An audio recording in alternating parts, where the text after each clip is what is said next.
സംസ്ഥാനത്ത് കോവിഡ് വർദ്ധിക്കുകയാണ്. 379 പേർക്ക് കോവിഡ് സ്ഥിരീകരിച്ചു. 2 മരണം കൂടി റിപ്പോർട്ട് ചെയ്തു. അതേസമയം രോഗമുക്തി നിരക്ക് ഉയരുന്നുണ്ട് എന്നാണ് കണക്കുകൾ വ്യക്തമാക്കുന്നത്. രാജ്യത്ത് 797 പേർക്കാണ് കോവിഡ് സ്ഥിരീകരിച്ചത്. 5 മരണം രാജ്യത്ത് റിപ്പോർട്ട് ചെയ്തു. കർണാടകയിൽ 158 പേർക്ക് പുതിയതായി കോവിഡ് സ്ഥിരീകരിച്ചു. ഐശ്വര്യ അനിൽ ചേരുന്നു വിവരങ്ങളുമായി. ഐശ്വര്യ, രാജ്യത്തെ കണക്ക് നോക്കുമ്പോൾ കേരളം തന്നെയാണോ ഇപ്പോഴും മുന്നിൽ?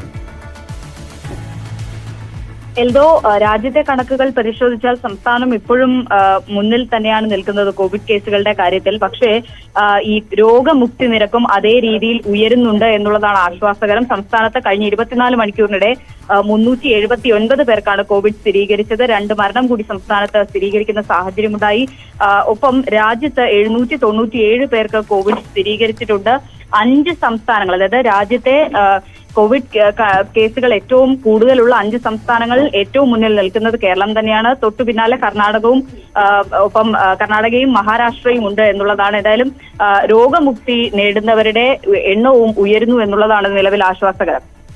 ശരി ഐശ്വര്യ, എന്നാണെങ്കിലും കോവിഡ് മുക്തി നിരക്ക്, രോഗമുക്തി നിരക്ക് ഉയരുന്നു എന്നുള്ളതാണ് ആശ്വാസകരമായിട്ടുള്ള കാര്യം.